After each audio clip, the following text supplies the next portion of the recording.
18 বছর ধরে নিখোঁজ ভাইকে খুঁজে বের করতে এক মিশনে নামে সুরি, কিন্তু নিয়তি সুরিকে একদম অন্যদিকে নিয়ে যায়। এর থেকে বেশি কিছু না বলে সরাসরি গল্পেই চলে যাওয়া যাক, কারণ গল্পে অনেক ইন্টারেস্টিং ব্যাপার বিদ্যমান রয়েছে। তাহলে শুরু করা যাক বিজয় দেওয়ারা অ্যাকশন মুভি কিংডমের এক্সপ্লেনেশন।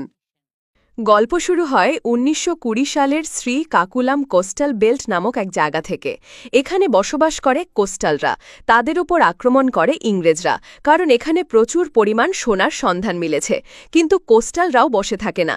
তাদের রাজা সৈন্য নিয়ে প্রাণপণ লড়াই করে ইংরেজদের বিরুদ্ধে, কিন্তু সেই লড়াইয়ে টিকতে পারে না রাজা নিজেও। তাই তার মুকুট এক বাচ্চাকে দিয়ে বলে যে এই মুকুটের সঠিক হকদার এইটা বুঝিয়ে দেবে। তারপর বাচ্চাসহ বেঁচে থাকা কোস্টালদের একটা শিবির করে শ্রীলঙ্কা পাঠানো হয়। এদিকে কোস্টালের রাজাকে মেরে ফেললে 1900 সালের গল্প শেষ হয়। এই পর্যায়ে সিন শিফট করে নিয়ে যাওয়া হয় 70 বছর পরে। 1991 সালে হায়দ্রাবাদের প্রধান থানাতে বন্ধুর থ্রোতে আসে কনস্টেবল সুরি, কারণ থানাতে বিখ্যাত একজন স্কেচ আর্টিস্ট আছে যে ছোটবেলার ছবি দেখে বড়কালের ছবি আঁকিয়ে দিতে পারে। সুরি বন্ধুর থ্রোতে সেই আর্টিস্টের কাছে আসে 18 বছর আগে হারিয়ে ফেলা ভাই শিবার বর্তমান ছবি আঁকানোর জন্য। তার ভাই 18 বছর আগে একটা মার্ডার করে বাড়ি থেকে বের হয় আর ফিরে আসে না। মা পথ চেয়ে রয়, ভাই ছুরিও অনেক জায়গায় খোঁজে কিন্তু পায় না।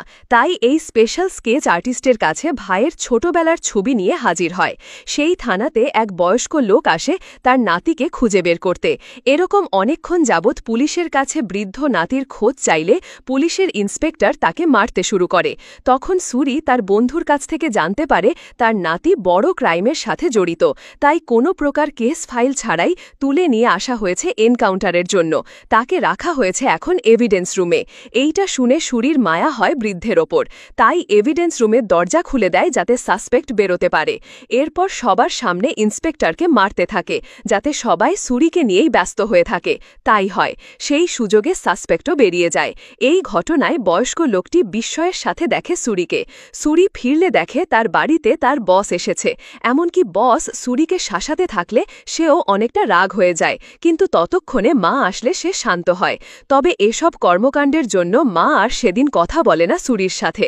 তখন পুলিশ অফিসার চাচা বলে, তোমার ভাই চলে যাবার পর থেকে তোমার মায়ের মন এমনিতেই খারাপ। কাল থানায় কমিশনার আসবে, তার কাছে এসব ব্যাপার নিয়ে সরি বলবে। পরের দিন থানাতে সুরি আসলে পুলিশ কমিশনারের কাছে সুরির হয়ে বস সুপারিশ করলে বসকে চড় মারতে বলে কমিশনার, যেইটা আবার নিরুপায় হয়ে মারেও সুরি। এরপর কমিশনার জিজ্ঞেস করে, কেন এসআইকে মারলে আর আসামিকে কেন চলে যেতে দিলে? যদি সঠিক ব্যাখ্যা করতে না পারো তাহলে চাকরি তো যাবেই, সেই সাথে 5 বছরের জেলও হবে তোমার। সুরি তখন জানায়, যাকে ধরে নিয়ে আসা হয়েছিল তার নামে কোনো কেস করা হয়নি। ব্যাপারটা যদি কোর্ট পর্যন্ত যেত তাহলে আপনিও ফেঁসে যেতেন। তাছাড়া সেই ইন্সপেক্টরের ওপর অলরেডি 3টে ফেক এনকাউন্টারের চার্জ আছে। যদি আরেকটা হতো তাহলে আপনিও ফেঁসে যাবেন। এসব শুনে কমিশনার অবাকই হয়, তাই জিজ্ঞেস করে, এসব ডিটেলস আগেই সংগ্রহ করেছ নাকি পরে? সুরি জানায় পরে।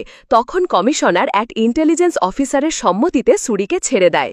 সেদিনই আবার সুরির সাথে দেখা করতে আসে ইন্টেলিজেন্স অফিসার এসে সুরিকে বলে, তোমাকে এক কাভার্ড অপারেশনের জন্য চুজ করা হয়েছে। তোমার সব কিছু গোপন রাখা হবে এই অপারেশন চলাকালীন। হঠাৎ এসব শুনে অবাক হয় সুরি, কারণ সে থানা পর্যায়ে একজন সাধারণ কনস্টেবল। তাই জানায়, আমি পারব না। তখন অফিসার বলে, তুমি যদি তোমার ভাই শিবাকে ফিরে পেতে চাও তাহলে তোমাকে এই অপারেশনে যেতেই হবে। এইটাই সুযোগ 18 বছর আগে হারিয়ে ফেলা ভাইকে ফিরে পাওয়ার। আর তাছাড়া এই কাজটা শুধু তুমিই করতে পারবে। ভাইয়ের কথা শুনে একদম স্তব্ধ হয়ে যায় সুরি। মনে করে ছোটবেলার স্মৃতি, তারা দুই ভাই মিলে কত মজা করত। তখন দেখানো হয় ভাই শিবা কাকে মার্ডার করে পালিয়ে গিয়েছে সেটাও। মূলত শিবা তার বাবাকেই মেরে ফেলে, কারণ বাবা সব সময় নির্যাতন করত তার মাকে। আসলে সে পালিয়ে যায় না, তাকে পালাতে বলা হয়। তাই ছোটবেলাতেই সুরি প্রতিজ্ঞা নেয় সে তার ভাইকে খুঁজে বের করবে। তাই এতদিন পর ভাইয়ের খোঁজ পাওয়াতে রাজি হয়ে যায় সুরি। সেদিন রাতেই সুরিকে নিয়ে দিল্লি চলে আসে ইন্টেলিজেন্স অফিসার। তারপর অফিসার মন্ত্রীদের নিয়ে এক ব্রিফিং করে। সেই ব্রিফিংয়ে তুলে ধরা হয় এক গুরুত্বপূর্ণ আগাম আক্রমণের কথা।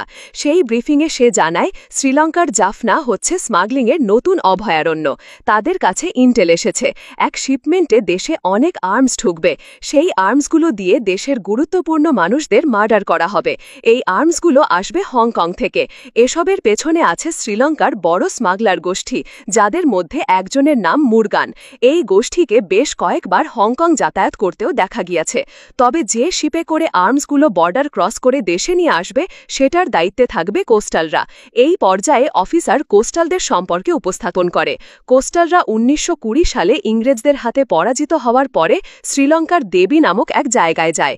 তারপর বিভিন্ন ঝামেলার কারণে তারা আর দেশে ফিরতে পারেনি। আবার শ্রীলঙ্কায় সিভিল ওয়ার শুরু হলে তারা বিভিন্ন সমস্যার সম্মুখীন হয়।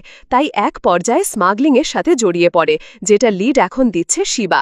এসব উপস্থাপন করার পর সবাইকে জানানো হয় শিবাকে থামানোর এই কাভার্ড অপারেশন পরিচালনা করবে শিবার ভাই সুরি। তখন সুরির ভাইয়ের ব্যাপারে জেনে অবাক হয়। এরপর শুরু করে কাভার্ড অপারেশনের জন্য কঠিন ট্রেনিং। এই পর্যায়ে শ্রীলঙ্কার দেবী শহর দেখানো হয়। কোস্টালদের আরও একজন মারা যায় শ্রীলঙ্কান ফোর্সের হাতে। তখন কেউ একজন ওই মুকুট এবং রাজার প্রতিকৃতির সামনে গিয়ে বলে, আর কত এভাবে জীবন যাবে, আমরা আমাদের নতুন রাজা কবে পাব? এই সিন দেখানো শেষ হলে শিবাকে শ্রীলঙ্কান পুলিশ যে ধরেছে সেটা দেখানো হয়। এদিকে সুরিকে কাভার্ড অপারেশনের জন্য কয়েদি হিসেবে পাঠানো হয় জাফনার সেন্ট্রাল কারাগারে। সেই সাথে বলা হয় হাতে আছে 3 দিন। এই 3 দিনের মধ্যে শিবাকে যেভাবে হোক দেশে আনতে হবে। সুরি জেলে যাওয়া মাত্রই ভাই শিবার কাছাকাছি আসার জন্য শিবার লোকদের সাথে গণ্ডগোলে জড়িয়ে পড়ে। প্রচুর মারতে থাকে তাদের। তা জানতে পেরে শিবা চলে আসে সুরির সামনে। 18 বছর পর ভাইকে দেখে শান্তি পায় সুরি, কিন্তু তারপর চলে দুজনের লড়াই। সেই লড়াইয়ে ছুরির ছোটবেলার কথাও মনে করে। এক পর্যায়ে ছুরি চালিয়ে দেয় ছুরির পেটে। তখন সুরি বলে, হয় মেরে ফেলো, না হয় আমার হাতে তুমি মরবে। এই কথা শুনে থমকে যায় শিবা, পেট থেকে ছুরি বের করে। অন্যজন মারতে চাইলে তাকেও থামায় শিবা, সাথে জানায় ভাই আমার। এর মধ্যেই পুলিশ চলে আসলে সেদিন আর সুরির সাথে কথা বলতে পারে না শিবা। সুরিও আহত অবস্থায় চুপচাপ বসে পড়ে। সেদিন রাতেই ভাই শিবার সাথে দেখা করতে যায় সুরি। এত বছর পর সুরিকে এই জেলখানাতে দেখে শিবা অবাক হয়। তাই জিজ্ঞেস করে, এখানে কিভাবে আসলি? যা, তুই মায়ের কাছে ফিরে যা। তখন দুই ভাইয়ের মধ্যে অনেক কথাই চলে। এই যে শিবা 18 বছরেও একবার তার ভাই সুরির কাছে আসেনি, সুরির কথা মনে করেনি। এই জন্য সুরি অনেক রাগ দেখায় তার ভাইকে। শিবাও জানায়, আমার সেরকম পরিস্থিতি ছিল না যে দেখা করব, তাই মায়ের কাছে এখান থেকে ফিরে যা। সুরি তখন ইমোশনালি ব্ল্যাকমেল করে তার ভাইকে, বলে তার মা 2 বছর আগে মারা গিয়েছে। তো সেদিনই জেলখানায় সুরির সাথে দেখা করতে আসে ইন্টেলিজেন্স অফিসার। এবার সুরিকে দেয় এক নতুন টার্গেট। অফিসার সুরিকে তার ভাইয়ের ফ্যামিলি ব্যাকগ্রাউন্ড দেখায়। শিবা বিয়ে করেছে কোস্টালদের একজনকে, যার নাম গৌরী, কিন্তু তারা এখন হোস্টেজ সিচুয়েশনে আছে। অর্থাৎ শ্রীলঙ্কার দেবীতে সব কোস্টালবাসী বন্দী শ্রীলঙ্কার বড় স্মাগলারের কাছে। তাছাড়া সেখান থেকে কোনো মহিলা শহরে পর্যন্ত আসতে পারে না। তাই সুরিকে শিবার সহ শিবার পুরো ফ্যামিলিকে দেশে ফিরিয়ে আনার জন্য বেগ পেতে হবে। তারপরেও ইন্টেলিজেন্স অফিসার জানায়, এই ব্যাপারটা তোমাকেই দেখতে হবে। তাছাড়া নতুন এক আইডি কার্ড দিয়ে তাকে বলে, তুমি শিবার ফ্যামিলি হয়ে কোস্টালদের মধ্যে ঢুকে যাবে। তারপর আগামী 10 দিনের সকল খবরাখবর আমাকে ইনফর্ম করবে। এসব বলার পর একটা নাম্বার দেয় অফিসার, জানায় যদি কখনো আর্মিরা ধরে তাহলে এই নাম্বার আর white sand code name use করবে। আরও বলে ডক্টর অনু নামে একজন স্পাইকে সব কিছু ডিটেলস করবে। অফিসারের থেকে এসব ইনফরমেশন এবং প্ল্যান পেয়ে কাজে লেগে পড়ে সুরি। সে দেবীতে যাওয়ার জন্য ভাটে আসে কোস্টালদের একজনের সাথে। এসে দেখে ডক্টর অনু এক কোস্টাল প্রেগনেন্ট মহিলাকে শহরে নিতে চাইলে সেখানে বাধা দেয় মুরগান। এই মুরগান সম্পর্কে আগে থেকেই অবগত সুরি। মুরগান আর তার ভাইয়েরাই স্মাগলিংগুলো চালায়। তাছাড়া তাদের হাতে জিম্মি কোস্টালরা, তাই ওই অসুস্থ মহিলাকেও হাসপাতালে যেতে তারা বাধা দেয়। এজন্য অনু সেখানে বাচ্চা প্রসব করায়, কিন্তু বাচ্চার কন্ডিশন খারাপ থাকায় বাচ্চাকে হসপিটালে শিফট করার কথা বলে, তাও আবার সুরির মাধ্যমে, কারণ সুরি এবং অনু আগে থেকেই কানেক্টেড। সেই সময় সুরির শরীরে রক্তের দাগ দেখতে পেলে সুরিকে হসপিটালে আসতে বলে ডক্টর অনু। এরপর সুরি পা রাখে দেবীতে। এসেই আগে ওই রাজার ভাস্কর্যের দিকে চোখ পড়ে সুরি, কিন্তু সুরিকে দেবীর মানুষজন প্রথমে মানতে চায় না। শিবা এসে বলে, এটা আমার ভাই। তারপরেও অন্য সবাই বলে কোনো উল্টোপাল্টা কিছু হলে কিন্তু খবর আছে। সুরি এরপর পরিচিত হয় তার তার ভাবির সাথে। সেদিন শিবা সুরিকে বলে, তোকে সেন্টার পয়েন্টে নিয়ে যাব, রেডি থাকিস। এই তথ্য পাওয়া মাত্র সুরি সেদিনই হসপিটালে আসে ডক্টর অনুর কাছে। গিয়ে বলে সেন্টার পয়েন্ট নিয়ে কথা চলছে। ডক্টর অনু চুপচাপ শুধু ট্রিটমেন্ট করে সুরির। পরের দিন শিবা সুরিকে নিয়েই বেরিয়ে পড়ে সেন্টার পয়েন্টের দিকে যাওয়ার জন্য। সেখানে যোগ দেয় মুরগান এবং তার লোকজনও। সুরি সেন্টার পয়েন্টে এসে বুঝতে পারে এখানে আজ গোল্ড স্মাগলিং হচ্ছে। তাই ব্যাপারটা অনুর থ্রোতে ইন্টেলিজেন্স অফিসার জানতে পারলে নেভিকে ইনফর্ম করে। তাই সেখানে চলে আসে নেভি। তখন শিবা সুরিকে ধরতে বলে গোল্ডের ব্যাগ। এরপর তারা যেতে থাকে। কিছু দূর যেতেই ইচ্ছে করে গোল্ডের ব্যাগ হাত থেকে ছেড়ে দেয় সুরি। এতে করে তারা নেভির হাত থেকে তো বেঁচে যায়, কিন্তু গোল্ড হাতছাড়া করে ফেলে। এই জন্য রাগে মুরগান একজন কোস্টালকেই মেরে ফেলে আর বলে, কে এই ইনফরমেশন লিক করেছে বল। এরপর একজনকে মারতে মারতে মেরেই ফেলে মুরগান। 4 কোস্টালকে ধরে নিয়ে যায়। এক কোস্টালকে মারায় মুরগানের বাবা কাস্টল আবার রেগে যায় মুরগানের ওপর, কারণ তাদের ওপর রাগ দেখালে স্মাগলিং চলবে কিভাবে। ওই দিকে লাশ দেবীতে পৌঁছলে সেখানে শোকের মাতম চলে। এই যে কোস্টাল তথা দেবীবাসীদের একের পর এক মানুষ মরছে, মূলত এসব হচ্ছে মুরগান আর তার ভাইদের জন্য। এর মধ্যে শিবাকে জানানো হয় কাস্টেল এক মিটিং ডেকেছে। শিবা তার ভাই সুরি এবং অন্যান্য দেবীবাসীকে নিয়ে সেই মিটিংয়ে হাজির হয়। মিটিংয়ে হাজির হওয়ার পরই মুরগানের সাথে কথা কাটাকাটি চলে শিবার, কারণ মুরগান কয়েকজনকে মেরেছে, আবার 4 জনকে বন্দি করে রেখেছে। এক পর্যায়ে 2 জন গান পয়েন্টে ডালিয়ে যায়। তখন কাস্টল সেখানে বলে সামনে হংকং থেকে একটা শিপ আসবে, তাই ওইটা চালান দেওয়ার আগে খুঁজে বের করতে হবে আসল বিশ্বাসঘাতককে। তাই সব দেবীবাসী ওই 4 জনের সাথে এখানে বন্দি থাকবে যতদিন না বিশ্বাসঘাতক ধরা পড়ছে। হংকং থেকে শিপ আসছে মানে সেখানে করে আর্মস নিয়ে আসা হচ্ছে, এটা বুঝতে পারে সুরি। তাই তখন সুরি বলে ওঠে, আমরা যদি গোল্ড ফিরিয়ে দেই তাহলে আমাদের সবাইকে সহ ওই 4 জনকে ছেড়ে দিতে হবে স্মাগলারদের একজন এই প্রস্তাবে খুশি হয়, কিন্তু মুরগান বলে নেভিদের কাছ থেকে গোল্ড ছিনিয়ে নিয়ে আসা এত সহজ নয়। তাছাড়া এতে কি প্রমাণ হয় বিশ্বাসঘাতক আসলে। মুরগানকে তখন তার ভাই থামিয়ে দিয়ে বলে তার গোল্ড লাগবে। তখন সুরি আরও একটা শর্ত জুড়ে দেয়। সে বলে লাখ যে সদ্য বাচ্চা জন্ম নিয়েছে তাকে তার বাচ্চা দেখাতে হবে। এটা শুনে আবার ক্ষিপ্ত হয় মুরগান, কারণ বাচ্চা দেখতে চাইলে দেবীর মহিলারা মেনল্যান্ডে প্রবেশ করবে, যেটা রুলসের বাইরে। কিন্তু অন্যান্য সবাই সুরির প্রস্তাবে রাজি হয়। এই প্রস্তাবের পক্ষে নিজেদের মধ্যে চলে ভোটিংও। সব ঠিক থাকায় কাস্টাল সুরিকে বলে 3 দিনের মধ্যে নেভি গোল্ডগুলো হস্তান্তর করবে সেনাবাহিনীর কাছে, যা করতে হবে এর মধ্যেই। সুরি এসব ডিল করে। দেবীর লোকজন রেগে যায় সুরির ওপর। তারা মনে করে তার জন্য এখন পুরো দেহিবাসী বিপদের মুখে। আজ সুরি যা বলেছে আমাদের ভালোর জন্যই বলেছে। আমরা গোল্ড ফিরিয়ে আনতে পারলে আমরা 4 জনকে মুক্ত তো করতে পারবই, সেই সাথে লাক্সি তার বাচ্চাকে দেখতে পারবে। তাই সুরিকে প্ল্যান বলতে বলে। সুরি জানায় আমার 2টো আর্মি জিপ লাগবে। তারপর সর্বক্ষণ নেভি এবং আর্মি তদারকি করার জন্য লোক লাগায় সুরি। এর মধ্যেই গোল্ড যেদিন শিফটিংয়ের দিন আসে সেদিন সুরি দেবীবাসীকে নিয়ে গোল্ড ব্যাগ উদ্ধারের মিশনে নামে। এক সময় সুরি তার প্ল্যান অনুযায়ী গোল্ড বার ছিনিয়ে নিয়ে লড়াই করতে থাকলে পড়ে যায় আর্মির চেকপোস্টে। হঠাৎ আর্মির চেকপোস্ট দেখে অবাক হয় শিবা, কারণ আর্মি চেকপোস্ট কখনোই এই রাস্তায় আগে থাকেনি। কিন্তু এখন বিপদে তারা, তাই শিবা সুরিকে চলে যেতে বলে। সাথে জানায় এই ব্যাপারটা সে হ্যান্ডেল করে ফিরে আসবে। কিন্তু সুরি যেতে চায় না, বলে আগের বার তুমি ছেড়ে চলে গিয়েছিলে আর আসনি, তাই এবার আর আমি কোথাও যাচ্ছি না। তাই শিবা সিদ্ধান্ত নেয় তারা দুজনেই ড্রাইভ করে সামনে এগিয়ে যাবে, বাকিটা কি হবে তা পরে দেখা যাবে। এই কথা শুনে সুরি ড্রাইভ করতে থাকে, আর তখন আর্মিরাও লরিকে লক্ষ্য করে গুলি চালাতে থাকে, যার জন্য লরি আটকে যায় রাস্তার সাথে। তখন আর্মি ধোঁয়া ছুঁড়ে কাছে যেতে থাকলে শিবা এক আর্মিকে জিম্মি করে ফেলে, কিন্তু আর্মিরাও চুপ থাকে না, সুরিয়ে লক্ষ্য করে চালাতে থাকে গুলি। সুরি তখন নিজেকে বাঁচানোর ঢাল হাতে নেয়। তারপর তার মনে পড়ে অফিসারের দেওয়া সেই নাম্বার এবং কোডের, তাই এগিয়ে যেতে থাকে আর্মির পোর্টেবল টেলিফোনের দিকে। এক পর্যায়ে টেলিফোনের কাছে গিয়ে ওই নাম্বারে ফোন দিয়ে কোড বলে আর্মিরা গুলি করা থামিয়ে দেয়, যা দেখে স্তব্ধ হয় ভাই শিবা। সুরি তখন ভাইকে বলে চিন্তা নেই। এরপর সুরিকে সব আর্মি সাইড দেয়, এমনকি আর্মি অফিসার ইন্ডিয়ান পুলিশ বলে সুরির সাথে হাত মেলায়। আরও একবার অবাক হয় শিবা। গোল্ড উদ্ধার করে শিবা সেটা নিয়ে যায় স্মাগলার গ্যাংদের দিকে। অন্যদিকে সুরি আসে মুরগানের কাছে 4 লোক ছাড়াতে। তখন প্রধান স্মাগলার কাস্টেল ফোন করে মুরগানকে। ফোন করে 4 জনকে ছেড়ে দিতে বলে। সুরি তখন ফোন ধরে বলে মোরগানকেও আমাদের সাথে যেতে হবে।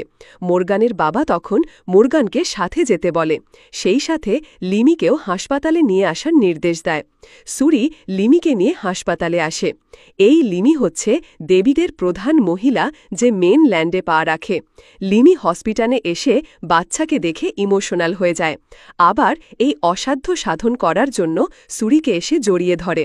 তখন সব দেবীবাসী সুরির গুণগান করে, সুরিকে নিয়ে স্লোগান দেয়। ওদিকে রাগান্বিত অবস্থায় মোরগান তার বাবার কাছে আসলে মোরগানকে শান্ত হতে বলে তার বাবা। তবে সে কিছুতেই শান্ত হতে পারে না। তাই বন্ধু সিলভার কাছে এসে রাগ শেয়ার করে।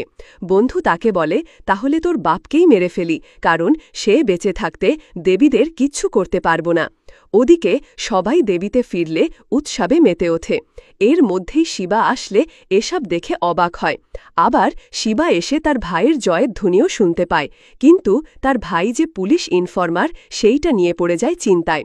তাই সুরির কাছে এসে বলে, তুই কি জন্য এসেছিস তা আর জানতে চায় না, এবার তুই চলে যা। সুরি তখন বলে, আমি এক কাজে এখানে এসেছি, তা শেষ না করে যেতে পারব না।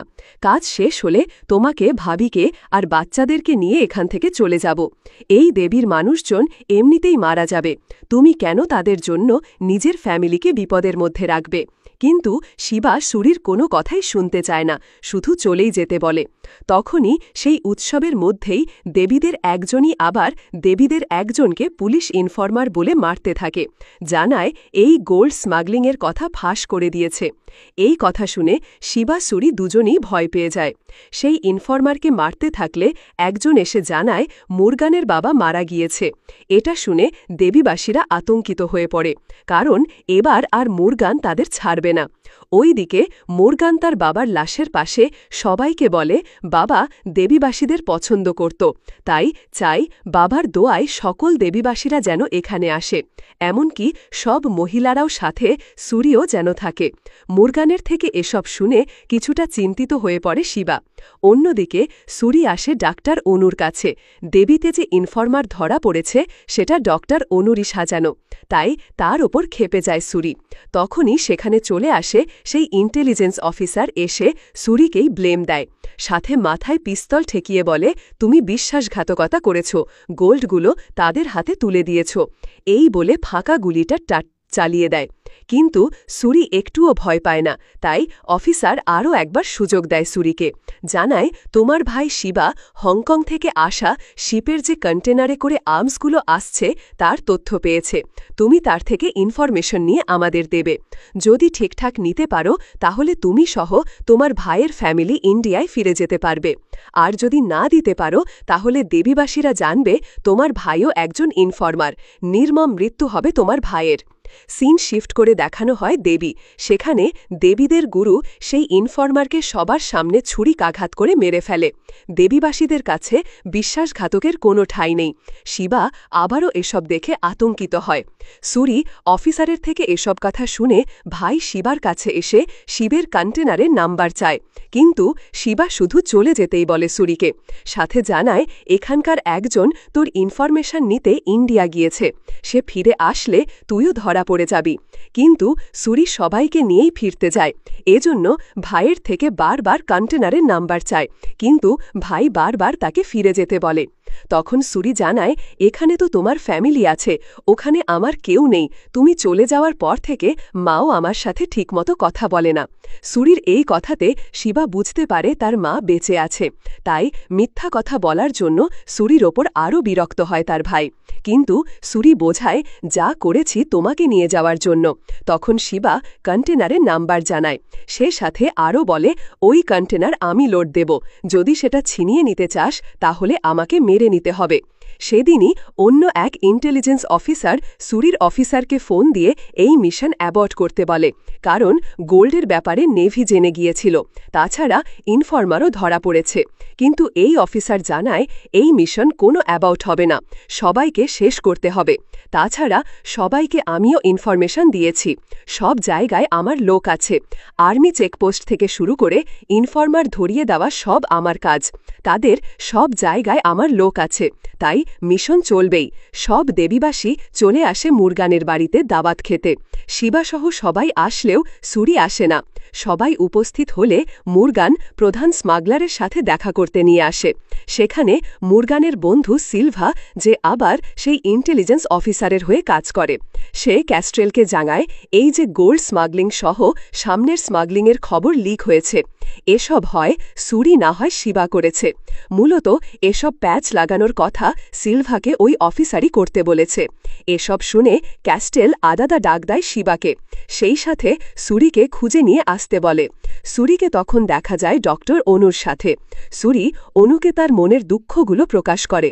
অনু সুরিকে একাই চলে যেতে বলে, সেই সাথে জানায় তোমার ভাই শিবা মোস্ট ওয়ান্টেড আসামি, একজন মার্ডার এবং রাক্ষস।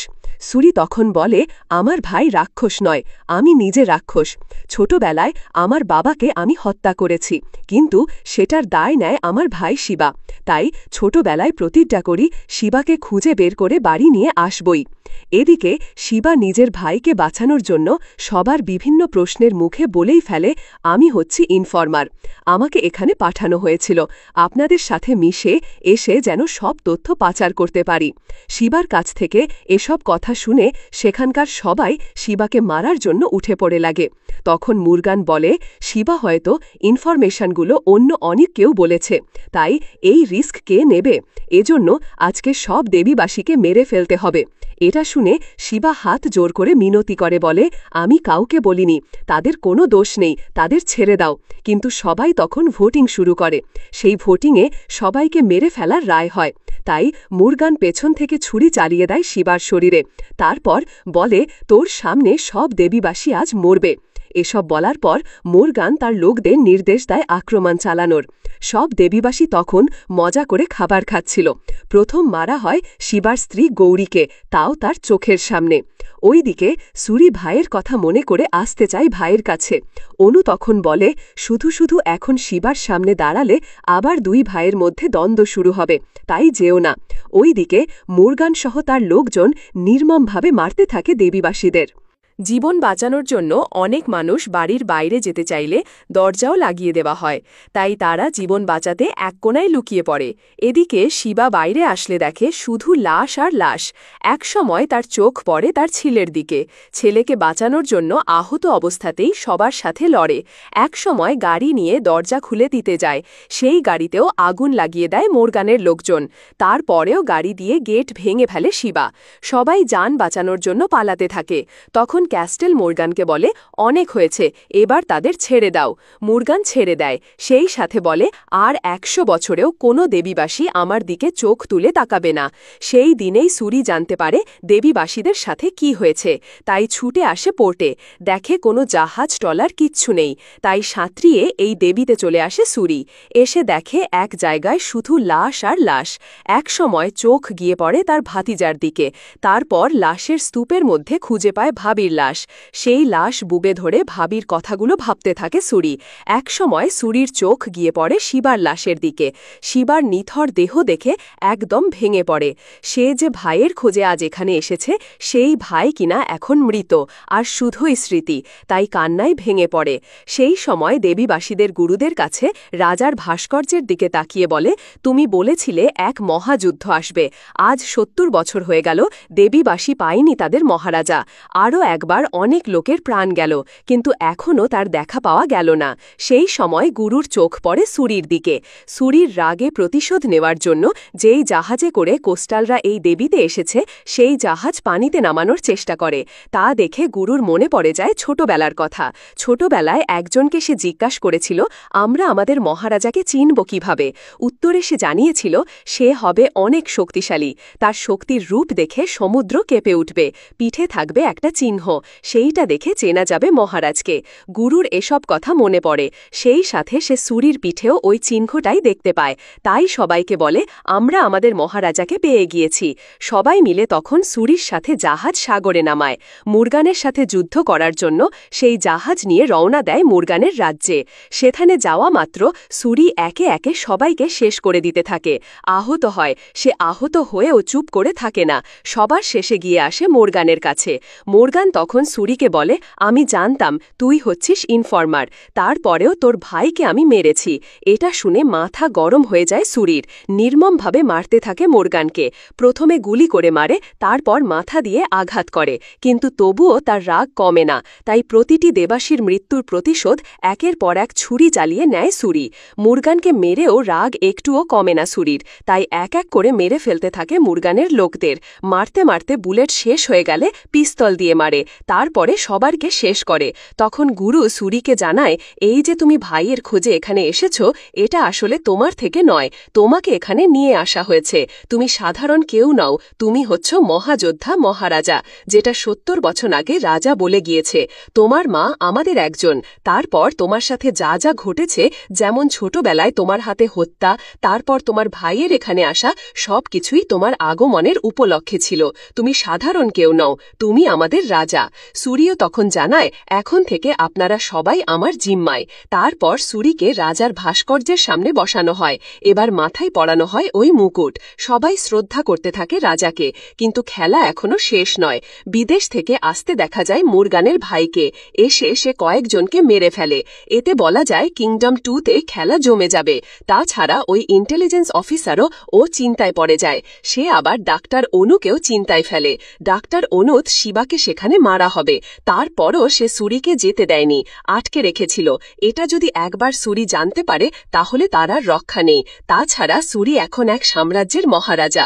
সে তার রাজ্যের লোকদের জন্য সবকিছু করবে, যেমনটা আগের রাজাও জীবন বাজি রেখে করেছিল। সে লড়াই দেখার অপেক্ষায় আমরাও রইলাম। বিজয় দেবারাকোন্ডা বেশিরভাগ সময় রোম্যান্টিক মুভি নিয়েই হাজির হয়েছেন, কিন্তু এবার তাকে দেখা গেল একদম ভিন্ন রূপে। তিনি পারফরম্যান্স তো ভালো করেছেনই, সেই সাথে গল্পও বেশ ভালো ছিল।